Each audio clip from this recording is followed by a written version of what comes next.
Hi!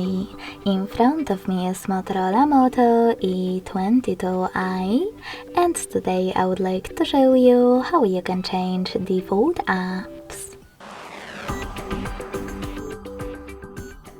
You need to begin by going into Play Store and downloading your new defaults.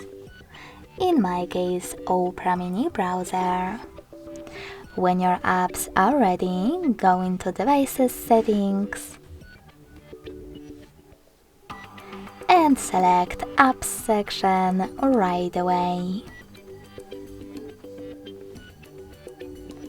Now click on Default Apps under General and tap on one of those sections that you wish to manage. In my case, Browser app. Lastly, just click on your new downloaded one in order to apply it. And go back. So when I do that, as you can see, my default app has changed.